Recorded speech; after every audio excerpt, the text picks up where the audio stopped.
thing I love about movies is the peace of mind knowing that I don't have to be perfect the first time. I can be perfect the second time or the third time.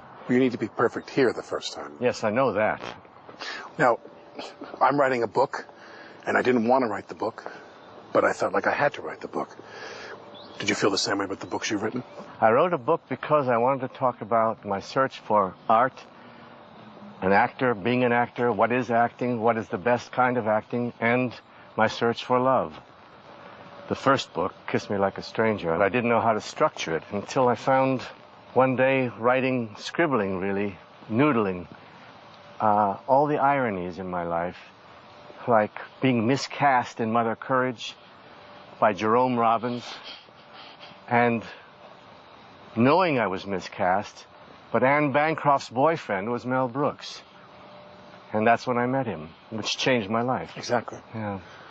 You met Mel backstage in the miscast production of Mother Courage? Yeah, I did.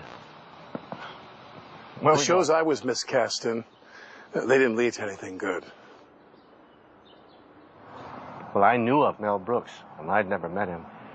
And so I was a little nervous, and I went back to Anne Bancroft's dressing room after the performance at the Martin Beck Theater, and I saw Mel there with a pea jacket, beautiful merchant marine black jacket, and he looked strikingly handsome, almost. And I said, hello, my goodness, you look so good in that jacket, Mel. And Mel said, yeah, well, they used to call them urine jackets, but they didn't sell, so they changed it to a pea jacket. I laughed, his wife laughed, and that's how we met. What year was that? Recall? 63. And how soon after that did you work with him? Mel invited me to come to Fire Island to have dinner with Annie and him, and you hadn't worked with him at that point? No, I hadn't, but he liked what I was doing in the play, and he said, I want to read the first 30 pages of this movie I'm writing called Springtime for Hitler.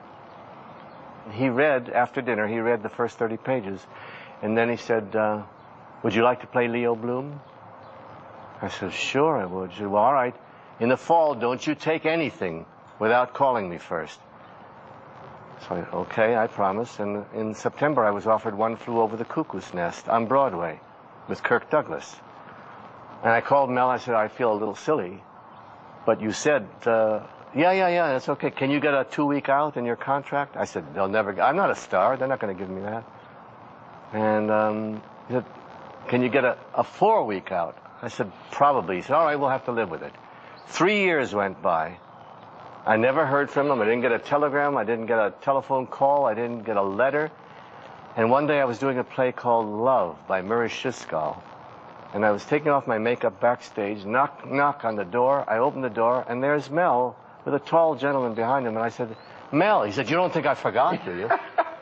And he said, this is our producer, Sidney Glazier, and we're ready to do Springtime for Hitler. We have the money now. The only thing is, you have to meet Zero Mostel because he has rights over who can play the part of Leo Bloom. Approval. How does one win Zero Mostel's approval? I'm going to tell you. I went in there and Mel opened the door and he said, Gene, this is Z. I saw Zero standing in the background. I said, Z, this is Gene. And I put out my hand shyly, nicely, and Zero grabbed my hand and pulled me up and kissed me on the lips. And I thought at first he's trying to make a joke, and I thought, no, he knows too much about actors and acting. He wants me to relax, because I had to do a reading with him. And it worked. All the nervousness flew out. I did a reading, and I got the part. How long did the producers take to shoot? 8 weeks. You shot the movie in 8 weeks? Mm-hmm. And it cost $947,000. Was it everything very efficient? Did you do a lot of takes? Could you luxuriate? No, we didn't do a lot of takes. No, you had to be on. The big scene where I go nuts, hysterical, right. That scene, we just at the end of the day, and he said, let's go through that once. And I did the scene with Zero. Everyone laughed. They were applauding afterwards, and I was getting hoarse from doing it. I'm hysterical. I'm wet. I thought, now I can go home and rest, and we'll do this tomorrow morning. He said, no, not tomorrow morning. Now, tonight. I said, you didn't tell me it was for today. He said, yeah, we have to do it tonight. I said, but my throat, my voice, He said, what can I get you? I remembered my fencing days at the Bristol Old Vic Theatre School. And when I was doing a match, the fencing master would say, grab some sugar and put it in your mouth and get quick energy. So I said, get me some Hershey bars, Mel. He says, with nuts or without? And I said, no nuts, because it might get caught in my throat. So they came back up. I ate 2 Hershey bars, and then we did the scene. Will you get a hold of yourself? Don't touch me! Don't touch me! Oh, my God, no. I'm hysterical. I'm having hysterics. I'm hysterical. I can't stop when I get like this. I can't stop. I'm hysterical.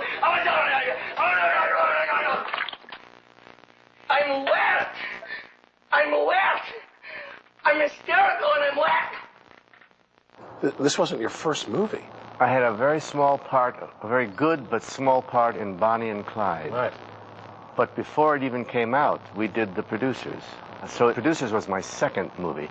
By the way, they changed the title from Springtime for Hitler to The Producers. Wisely. Because Joe Levine thought it would offend the Jews in the Midwest. And then Peter Sellers called Joe Levine up. I'm saying Joe Levine out of respect, because I could call him something else. And Peter Sellers said, this is the best comedy I've seen in 20 years. Why did you change the title? So Joe Levine called Mel and said, you want to change the title back to Springtime for Hitler? And Mel said, Joe, we open in Philadelphia next week. The posters are up. The ads are out. It's too late. And so it became The Producers. Was the movie successful when it came out? No, because it didn't get the New York Times review. And that mattered back then.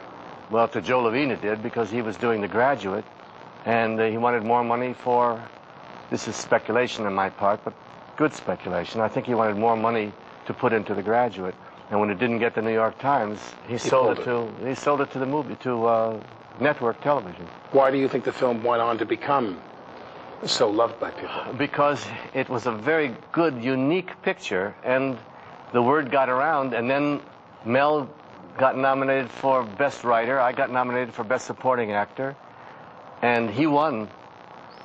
I was saying, oh, I hope I don't win, because I'm too nervous to get up and make a speech. And then Mel said, it's a little immodest, but I'll say it anyway. Mel said, when he accepted his award, and I want to thank Gene Wilder, and Gene Wilder, and Gene Wilder. And people applauded, and I cried, and that was it. What was the movie you made right after The Producers? Start the Revolution Without Me. Donald Sutherland, and a very good English cast. Orson Welles was the narrator in it. That came out too soon. It came out in 1968. And 2 years later, I think it would have been a big success. But at the time, people wanted social reality stories and not about comedies and farces of the French Revolution.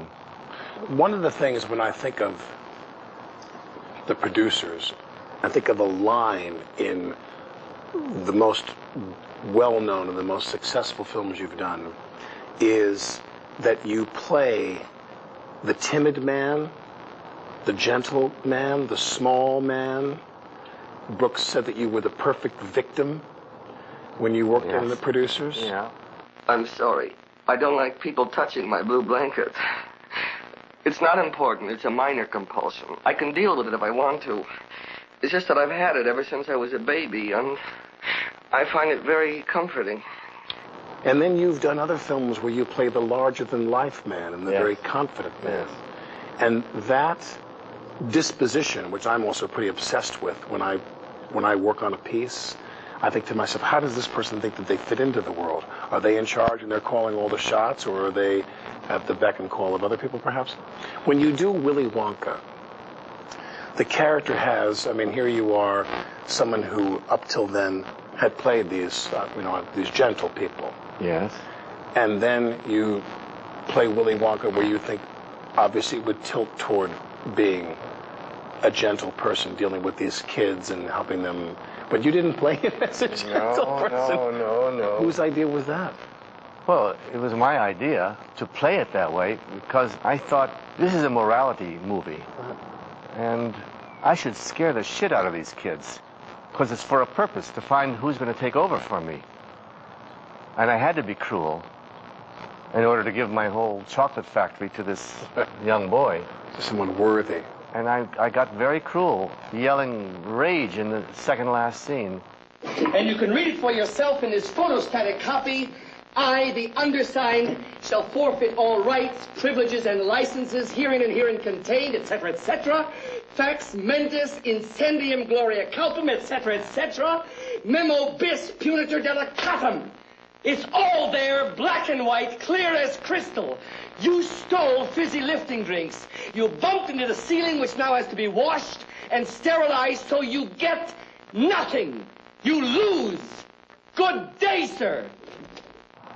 And then Charlie is so honest that he gives me back the everlasting gobstopper. Mr. Wonka? Charlie turns to go, and you have that line, which is... So shines a good deed in a weary world. Charlie. It was your idea to make him... Yes, well... the stick? That was the biggest idea I had, because the story started and he was just Willy Wonka coming out and saying hello to people. When I was asked to do it by the director, I said, I'll do it if I can come out with a cane, limping, the first time the audience sees me, and then hobble my way up to the gate where the kids are, and my cane gets stuck into a cobblestone, and I keep on walking until I realize that I don't have it, and I do a forward somersault and leap up, and then they all applaud. Right. He said, why do you want to do that? And I said, because from that point on, no one will know whether I'm telling the truth or lying. And he said, you mean you won't do the film if you can't do that? I said, that's right. And so we did it. Before you had done Wonka, had you ever done any musicals before? Because the movie, to a degree, is a musical. No, I hadn't. The theater? Well, we all sang in Mother Courage, but that wasn't me alone. That was the whole cast. Willy Wonka was the first one that I sang in. I had taken singing lessons, though. With who and where? The Ansonia Hotel on the west side. Of course. And her name was Betty, I think Betty Walker. I was getting hoarse from doing the play Love on Broadway, 8 performances a week, and someone advised me to take singing lessons to learn how to breathe. And then I didn't have any trouble, and haven't had since then. I think every performer in a line, from like Mickey Rooney to you to Hugh Jackman, has learned to sing at the Ansonia Hotel, don't you think? But when you did it, did you have fear of were you intimidated about singing? I have terrible fear of singing. People always ask me, why don't you sing? Not in the movies I didn't. No. On Really? stage I would have. If I had to do a solo on stage, I would be nervous. Why? What's the difference for you? Well, Why do you feel because safer on a movie set than on stage? I always feel safer on a movie set. Always. I'm the opposite. Because they can't get you. If you're doing a movie, they can't come and get you. You know. Yeah. You're safe. I feel more at home on stage than I do on a sound stage. Not that I dislike being on a sound stage, but I feel more at home and more relaxed in front of an audience. Because I think to myself, well, they all came to see me. I literally have this little trick I play on myself where I walk out on stage and I say, well, now, thank you all for coming. Well, I like being on stage. I liked it a lot at times. But when I did Bonnie and Clyde and then the Producers and then started doing the movies, I felt a freedom that I didn't have on stage because I like to do things spontaneously. If you do something in a movie and you do another take, you can try something different. And then you can try something different on the third take, depending on who's the director and what the movie is and so on. In a play, you want to relive the part as if it were for the first time. But of course, you have to stick to certain rules. You can't change the dialogue and you can't change the staging. I just feel more comfortable. It's almost a kind of religious feeling I have that if there were a God in heaven, it's just between her and me. And 40 people on the crew, but it's basically her and me, or him and me, or it and me. Right. And I feel safe, alone in public, which was The private in public. Yeah. You worked with someone in your early career who also was very effective at doing the same thing, which was Lee J. Cobb. Cobb could play the big man, and Cobb could play the man that was stooped over by life, you know. What was it like when you worked with him? I saw Lee J. Cobb and Mildred Dunnick in Death of a Salesman when I was just turned 16. I was doing summer stock in Poughkeepsie, just outside of Poughkeepsie, New York. And I went with my sister Corinne, and we saw him, Lee J. Cobb, and waited for him afterwards because my sister wanted an autograph. And that changed my life because I didn't want to be a comedian anymore. I used to think I did. I wanted to be an actor, comic actor maybe, but an actor. And I started studying. 14 years later, I played Bernard, the snot-nosed kid from next door, in the CBS television 2-hour drama of Death of a Salesman, starring Lee J. Cobb and Mildred Dunnick. Where are you? You're supposed to study with me today. Bernard, look at Bert. What are you looking so anemic about? Listen, Okay. Biff, I heard Mr. Birnbaum say that if you don't start studying America, he's going to flunk you and you won't graduate. Pop. You didn't see my sneakers. Hey. Just because he trained at University of Virginia on his sneakers doesn't mean they have to graduate him. What are you talking about? With 3 universities offering him scholarships, they're going to flunk him? What are you, such a pest? Don't be... What an anemic. Okay. I'm waiting for you in my house, Biff. It was a great thrill for me, and he was wonderful. I loved him in it. I loved her. I was very close with Mildred Dunnick.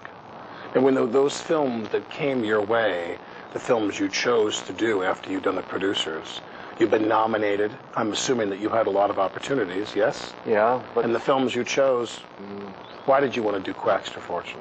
Quackster Fortune has a cousin in the Bronx. Because I read it and cried and thought, this is the kind of movie I would like to make. It was a good film. It was a sweet film, and I was happy I made it. I played an Irishman and lived outside of Dublin for 4 months, and I loved it there until October came, and then I could see why so many Irish people drank a lot. Start the Revolution Without Me, Quackster Fortune, and Willy Wonka were not commercial successes, not one of them, nor the Producers. And I thought, well, I don't know if I'll ever work again. But your first movie is Bonnie and Clyde. Mm-hmm. Did something happen to you when you were shooting Bonnie and Clyde? Did something click for you when you said to yourself, I really like this? I read the script, and I said, I don't understand why they're making this film. Who's directing it? And my agent, Lily Veit, the widow of Conrad Veit, the German actor, said Arthur Penn. I said, oh, well, that's different. He'll provide the point of view. And so I said yes. And the thing that happened was I looked at the lines and I said, some of these lines are a little dopey because I saw humor in it, but not in the lines that they had given me. And so I changed some lines, and no one said anything about it. You're grand host, Bud. Maybe y'all want to join up with us. Oh, boy, you sure would be surprised to hear that back home. What would Bill and Martha say if they heard that? Lordy, they would have a fit. Hey, what do you do anyhow? I'm an undertaker. Get them out of here. Arthur Penn said to me later, I never imagined the part being played the way you played it. I said, well, why did you hire me? He said, well, I saw you in a play on Broadway. And then I said to Warren Beatty, something the same. And I said, well, why did you? He said, because I saw you on a play in Broadway. Were it only so today that those people would see plays on Broadway and cast people from that. I wish. Friends, producers, and directors said, why don't you go to California, go to Hollywood? you have a face that would light up on the screen. And I said, because I'll go to California and I'll sit in front of some producer with a big cigar and he'll say, I hear you're a very funny guy. That would sink me. But if I'm on stage and I'm funny and they say, I want that guy to be in the movie because he's really funny, I don't have to prove myself about being funny. But when you did, that was your first movie, you felt this was for you. I did. And I knew I was going to be doing The Producers with Mel. Then I started to really like the movies after The Producers. So after you did Wonka, you did everything you always wanted to know about sex but were afraid to ask. Woody Allen found out that I was in Milwaukee. I don't know how he knew. And he called me up. And he said, I want to do a remake of Sister Carrie. And I want to use either you or Laurence Olivier. But instead of Jennifer Jones, I want to use a sheep. I knew right away what he wanted. He wanted someone who could fall in love with a sheep and play it straight. That was really something. I never thought it could be like this. Never in my wildest imagination. You're really something special. I love our L-shaped room. I'll never forget these afternoons we've had. I don't think I've ever known such peace and happiness in my life. I hope you feel the same way. Then came... Young Frankenstein. Yes, Young Frankenstein. I have a boundless admiration for people who play and commit to the unhinged genius. So when you do Young Frankenstein, you play someone who is nuts. You know, who really goes nuts. Yeah. I have to tell you, apropos of what you're saying, that it sort of goes along with where I was psychologically in my life. Because I was a very mixed up fellow when I was a young man. And I needed help, and I went to a therapist for 7.5 years. Within that time, I was changing from the sheep that Mel talks about into the wild man, well, that Dr. Frankenstein was. Still a little sheep in there, but when it comes out in a burst of madness. Then Dr. Frankenstein is going nuts. This is a nice boy. This is a good boy. This is a mother's angel. And I want the world to know, once and for all, and without any shame, that we love him. Oh. I'm going to teach you. I'm going to show you how to walk, how to speak, how to move, how to think. Together, you and I are going to make the greatest single contribution to science since the creation of fire. Dr. Frankenstein, are you all right?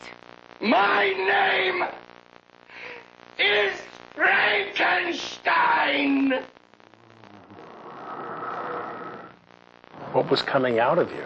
Rage at my first wife.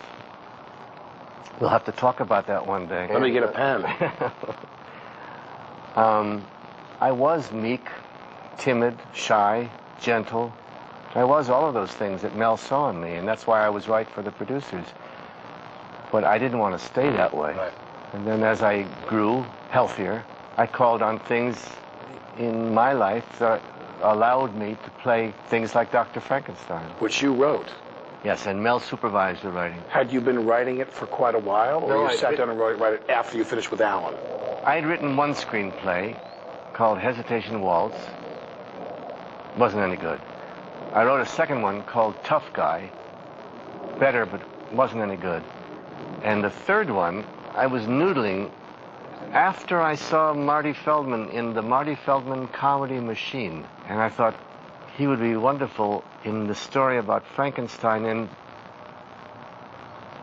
And I got a call asking if I would do a film with Peter Boyle and Marty Feldman and myself. And I said, why do you mention that? He said, because I now represent you and Peter and Marty. I said, well, I think I do have something. Because I only had 2 pages, I think. And he said, send it to me. And I said, no, give me another day or 2. I want to do a little more writing. And I wrote the Transylvania station scene, almost verbatim, the way it is in the movie. And then I sent it off, and Columbia bought it, and they wanted to do it for $1,750,000, and Mel said, our budget is 2.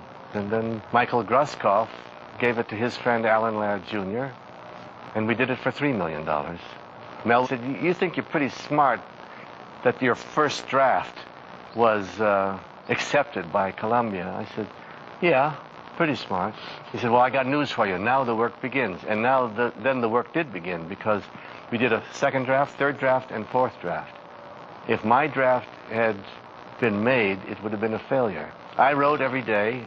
Mel would come in, because I think he was preparing Blazing Saddles at the time, and he would look at what I wrote. No, yes, no, yeah. No. All right, now, we got to have a villain. You don't have a villain. You have a Burgermeister. That's not a villain.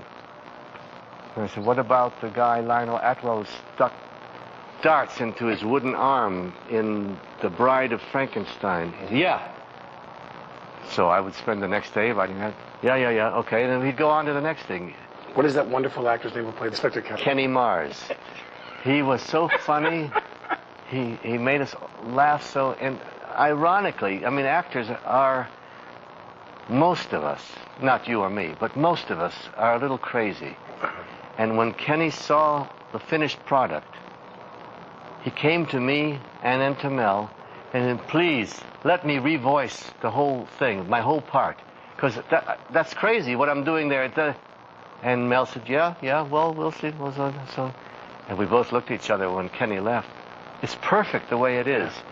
I don't know, he thought something was wrong with his German accent, I think. And it was wonderful, because it was crazy. Is he one of those people for you? Because for me, I see things, you work with people, and I appreciate them. But much of what I see, it's more amusing or cute than really funny. Was he one of those people who, because I've had a handful of these in my life, that they really got to me? I couldn't control myself. Kenny Mars? Kenny Mars. Oh, yeah. Kenny Mars and Cloris Leachman. And Cloris Leachman. You couldn't keep a straight face. Oh, my God. I had such a hard time with her. Who cast that film? Mel. Did Mel cast his own film? Sure. He found all those people? Yes. Tell me about Madeline. I think she's one of the 3 greatest actresses I've ever come across and certainly worked with. She could do anything. She could be so funny that you would break up laughing, and she could sing a song that would melt your heart, opera or just a ballad, and she could do a drama. She could do anything. She was just filled with talent. Oh, dear. Well, I guess this is it. Freddie, darling. Well, how can I say in a few minutes what it's taken me a lifetime to understand? Won't you try? All right. You've got it, mister. I'm yours, all of me. What else can I say? My sweet love. The hair. Just been said. Sorry. There. Sorry. I hope you like old-fashioned weddings. I prefer old-fashioned wedding night. You're incorrigible. She had the humanity inside the insanity, which I love. People who are nutty, but at the same time, they're human. Yes, she was definitely, a part of her was a little nutty. Me too. Yes.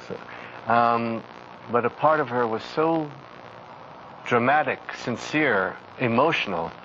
One time when we were filming in Sherlock Holmes' Smarter Brother, I was directing, and I wanted her to be very emotional at a certain point. She was lying, and I said, instead of, come in, Miss Liar, I said, come in, Miss Whore. Tears coming down. She carried on. She did the scene, but the tears were coming down her cheeks. She was brilliant.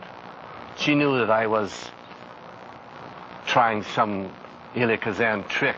You never worked with Kazan, did you? No, but he got me into the actor's studio. Did you have some regular sessions there? Yeah, every week for about 4.5 years. You studied with Hagen.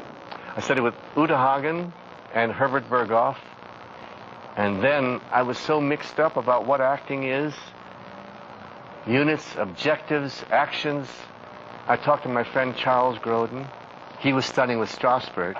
And I said, what does Strasberg say about units and objectives, actions, conditions? He said, I've been there for a long time. I've never heard him mention those things. Those things. I said, well, that's the man for me then. And I went to see Strasberg, and I got into his private classes, and then I auditioned. And there was Lee Strasberg, Elie Kazan, and the lady producer. Cheryl Crawford? Yeah, Cheryl Crawford. You had to get 2 out of 3 votes. And after I got in, I snuck into the secretary's desk to look to see who voted for me. Why did you do that? I wanted to know whether Strasberg did or didn't. Why? Because what if you found out he didn't? What would it have done to you? He didn't. He didn't? No, but Kazan did. And what did he do? How did that paint your attitude towards Strasberg thereafter? Did you spit on the ground whenever you saw him? No. I said, thank goodness for Kazan. When you do the research about Strasberg and all of method acting, almost at the very end, like a code, it says, now, don't use any of this stuff unless you need to. Right. Did you find that your own imagination took you there, or did you have to have a technique for acting? Usually my own imagination, usually. That's what I thought. But if I got stuck and I needed some help, technical help, I would use a sense memory, an image of something that would set me off. My first wife, for instance. I'll have to try that. Yeah. Were your parents actors? No, my mother played the piano. My father made miniature beer and whiskey glasses out of rosin, melted down. No, he was not an actor. What did he think of what you were doing? He always used to say to me when I was growing up, I know you want to act. I know you're wonderful. You're a natural. But don't put all your eggs in one basket. Sound familiar? Don't put all your eggs in one basket. And afterwards, when he saw a limousine come to pick me up in Milwaukee to take me to Chicago with him to be interviewed and do publicity for Willy Wonka, on the ride home, he was very quiet, and he took my hand and like this, and he said, it's a good thing you put all your eggs in one basket. I was so pleased that he lived to be able to say that to me. I was very touched by it. My dad, you want to know the one piece of advice he gave me? What? I fell in love my freshman year of college, and it was the first time I really think I fell in love deeply with a woman. And I came home and I started asking my dad about what it was like to be in love, and what it meant to when he met my mother, and what really happens between a man and a woman in an adult relationship emotionally. And all of a sudden the conversation led to this point where I knew it was coming. Here we had arrived at the moment when my dad was going to give me his piece of advice to me about sex and love and marriage and all those things. And my dad, who had 6 children, was a public school teacher and had no money. He had holes in his shoes. He had nothing for himself. That is what I think fueled his advice. My dad said to me, let me tell you one thing. If you meet 2 women and you love them both very much, and one of them has a lot of money, you'll know what to do. And that was the only advice my dad ever gave me. Well, I can see where he was coming from. At some point, when you made films, you decided to direct films. When did you cross that line, which is a big line to cross, in my opinion? Because of Young Frankenstein and seeing Marty Feldman and working with Madeline Kahn, I started writing Sherlock Holmes' smarter brother. I was in the editing room with Mel all the time, and he said one time when there wasn't a close-up of Terry Garr, he got up and started hitting his head against the wall 3 times. Bam! Bam! I was worried he was going to really hurt himself. Bam! And then he said, all right, let's not get excited. He said, ladies and gentlemen, you've just seen a 14-minute failure, rotten sequence.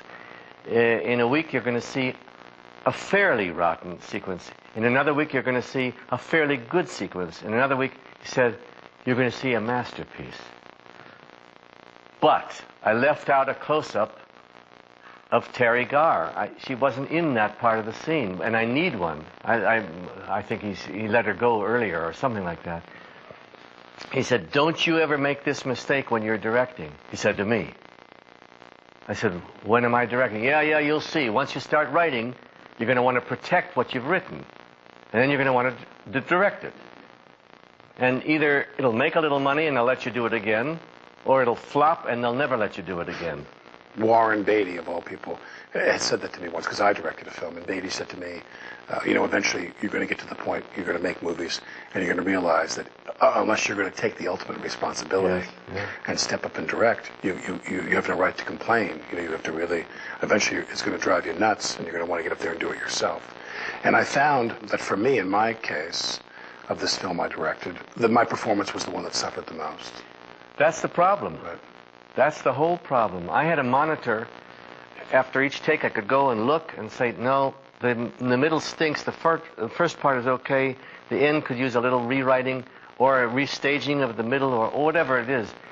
But still, the performance of the actor-director is always going to suffer in a way that it doesn't suffer if you have a good director and you're just acting. Right. I'd rather direct the film and or have a modest role. I understand that. Something very simple. Yeah. And this speaks to what you said about Mel. I'd be in the editing room, and there's my assistant director with the camera report in her lap in a big binder, and we're watching the downloaded dailies. And I said to her, show me the close-up of so-and-so. And that's it. She said, we don't have it. Mm-hmm. Like all of a sudden, I became the producer, speaking to myself in the other chair, saying, you mean to say you don't have a close-up of the girl at that moment, the critical moment in the piece?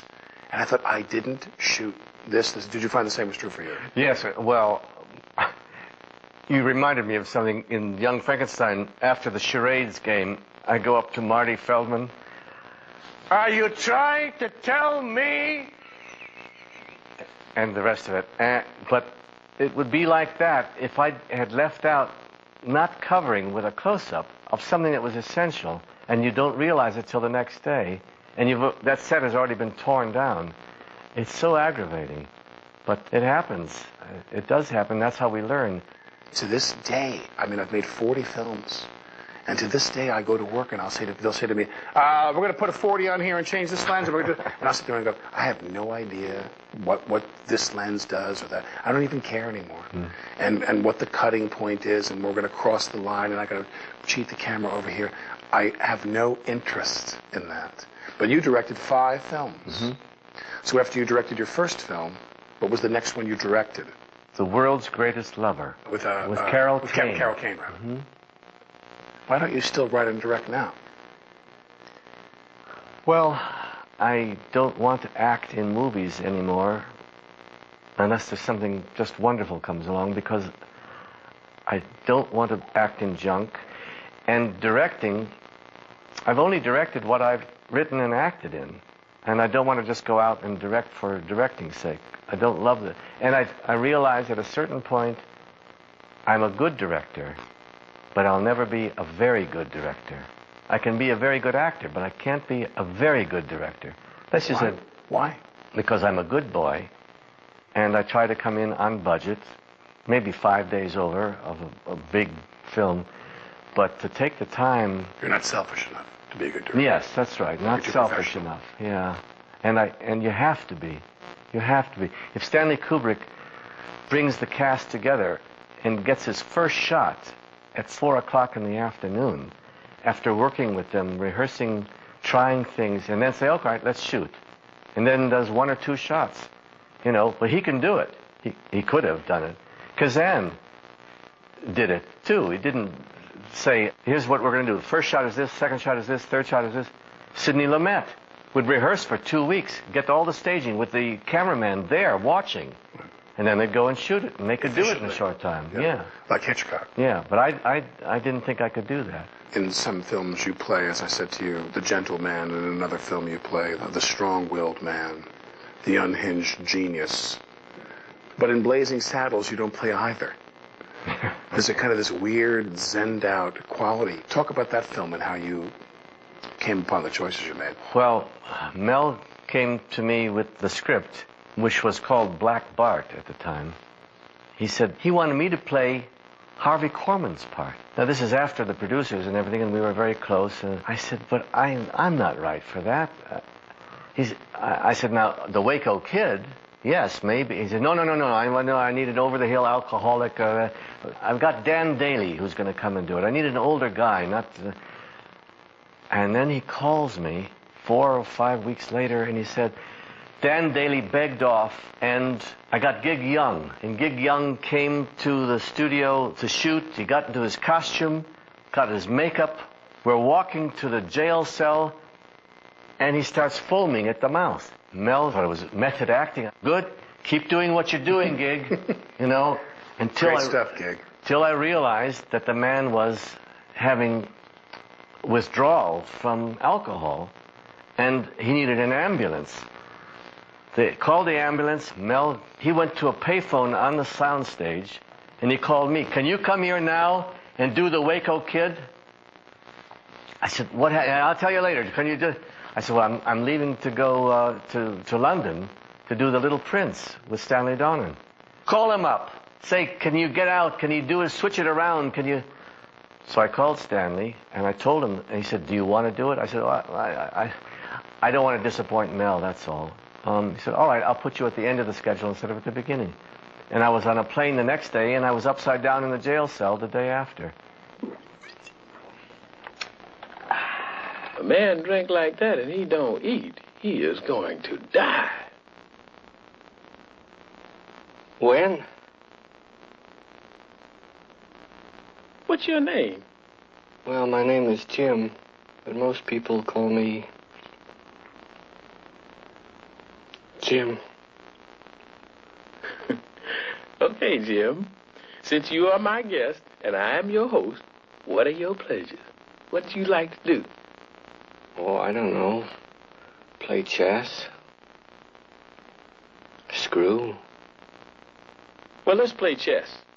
And then it turned out to be really wonderful. Not my acting, but the whole movie was unique. It was surrealistic, I thought. Nuts. Yeah. And I enjoyed it a lot.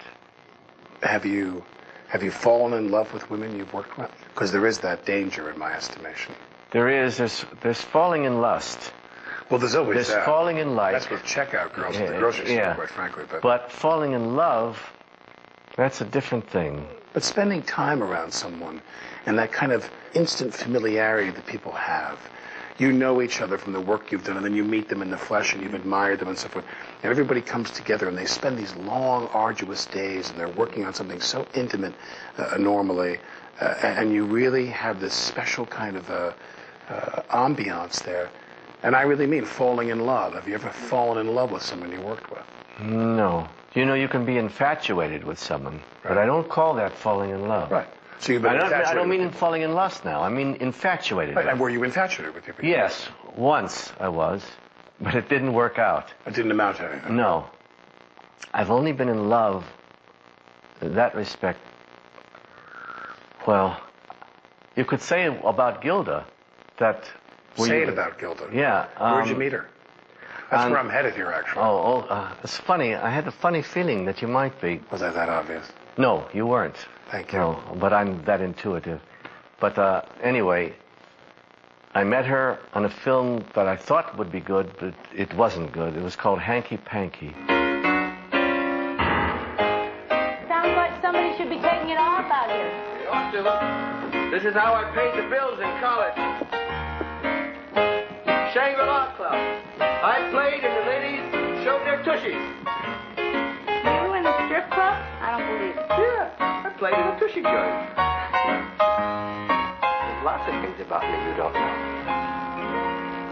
And then Gilda and I went together after the film, and then got married, and then she got cancer, and then she died.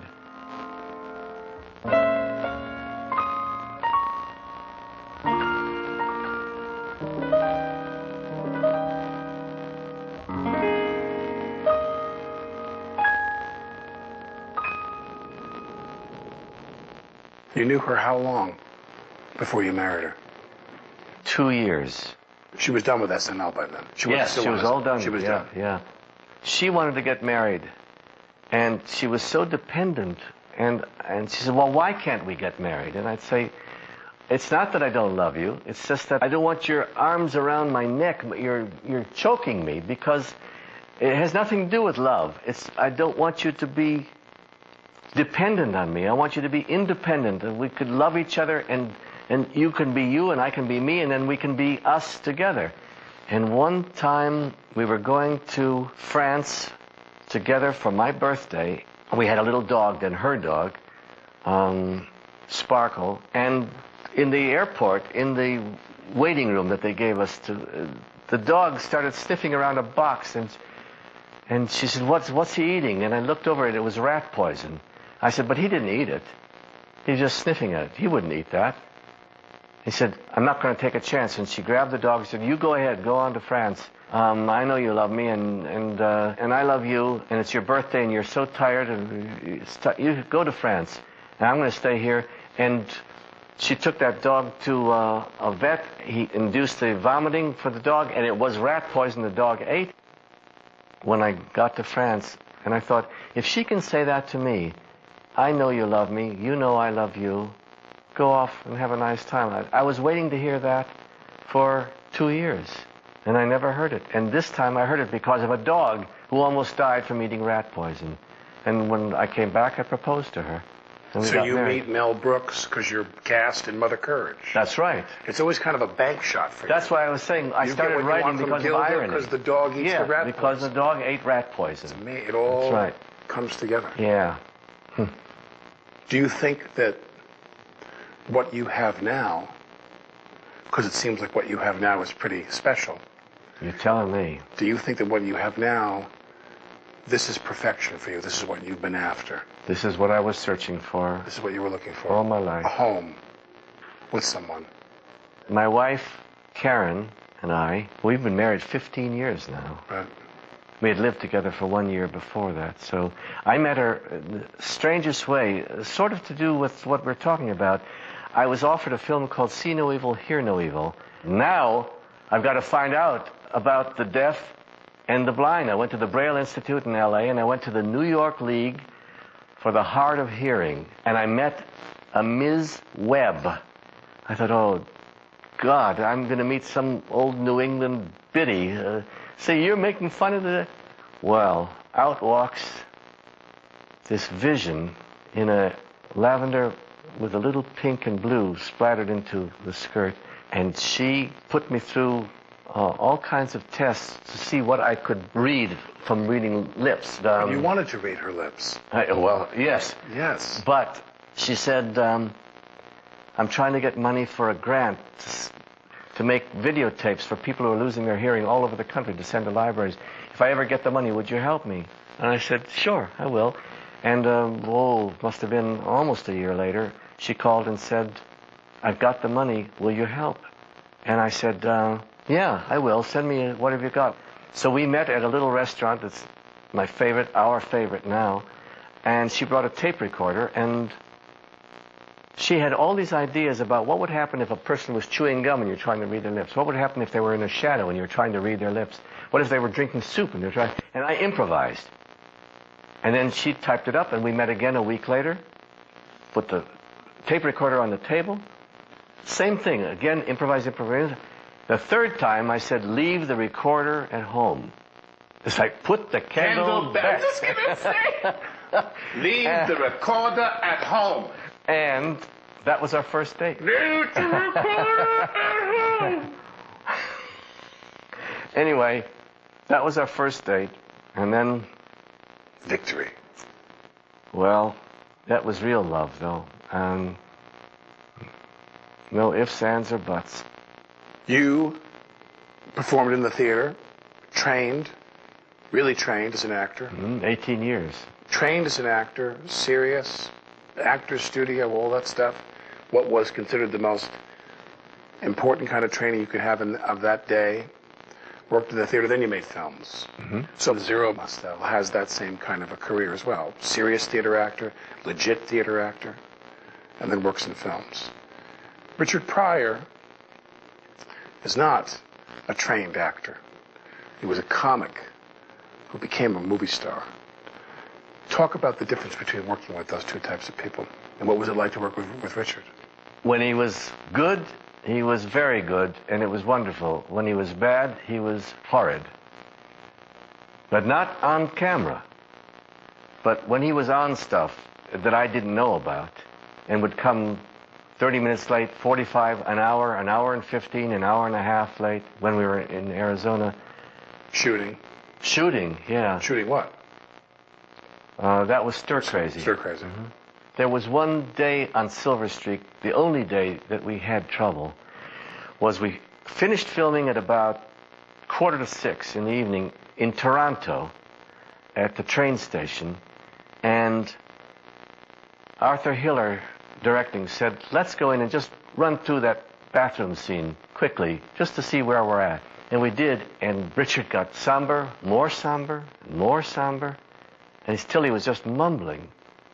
And we came out, we were walking together to our hotel across the street, the Royal York. I said, what's the matter? It doesn't matter, too late. It's too late. It's not too late. Tell me what's the matter. Too late. It's too late, Gene. I said, it's not too late. I'll call Laddie, talk to Arthur Hiller. Tell me what it is. Too late. Well, if you change your mind, call me up. 15 minutes later, he called me. He said, can I come down and see you? I said, sure. What's the matter? He came in. I said, what's the matter? He said, well, in the script the way it is, a white man comes into the men's room, sees you with the shoe polish on your face, assumes it's a nigger, because that's how niggers behave, and he doesn't think anything about it. I said, so? Didn't you read this script before? Yeah, but sometimes I have people read it to me. Well, what should it be? He said, it should be a black man who comes in. He's not fooled for a second by your shoe polish. Listen to the beat, let your feet move. Now do it. Can't you feel it? The temple's right here, right in there. That's all you gotta do. Yeah, now try it. Don't you feel it? Yeah. Needs work, George. Needs a lot of work. You know that. Will you practice? Man, you gotta practice, but let it be loose. Let it happen. Yeah, that's it. I'm gonna get the tickets. Okay, and I'll be back. You work on it, George. God help us. You hear? I feel like it's around midnight. You dig? Out of sight. Get down. Get down. Feeling good. Feeling fine. Yeah, get that ass moving there. Out of sight. I'm a macaroni. Get down. I'm the king. Number one, baby.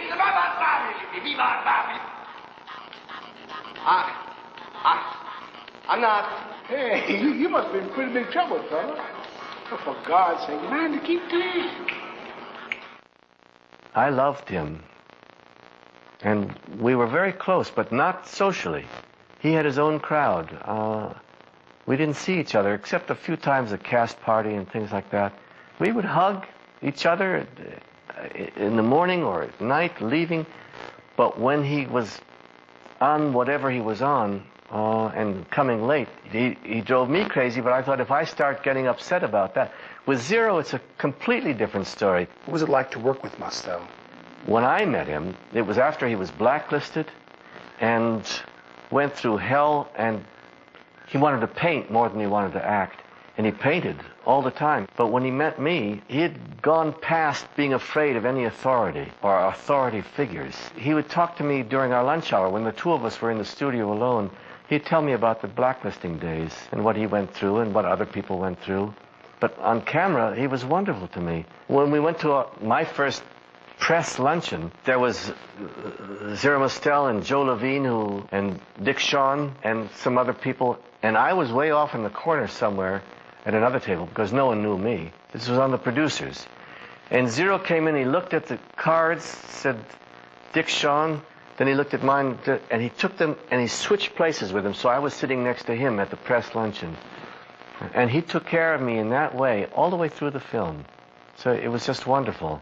And then what happens? Well, after I ate quickly, I said, I have a dentist appointment, I have to go. And I left. And actually, it wasn't a dentist appointment. It was because I was on unemployment, and I didn't want to miss my $55 a week. I couldn't afford to. So I left, and I got my $55. I've done that. Yeah.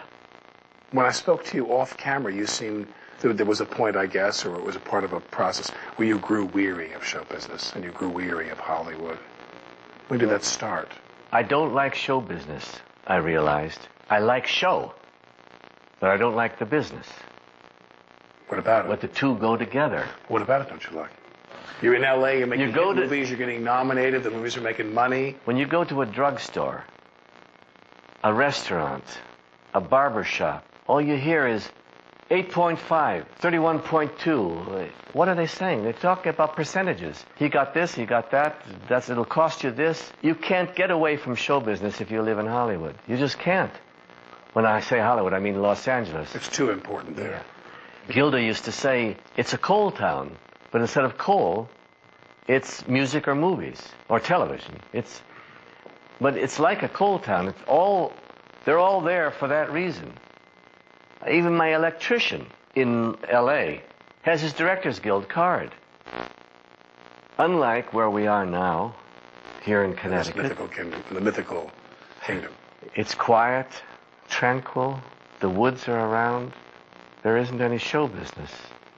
There's a theater. There's a few movie theaters, but there's one legitimate theater and good Japanese restaurant. What more do you need?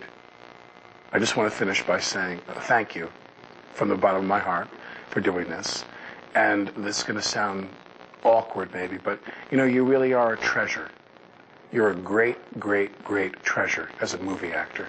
I've enjoyed watching you in films more than I could really say, more than I could convey to you. And thank you so much for doing this with me. Thank you. I want you to know that I don't think I would have done this if it hadn't been you who was going to do the interview. Thank you. I mean it. This being Turner Classic Movies, I feel like I have to say, Gene, this is the beginning of a beautiful friendship.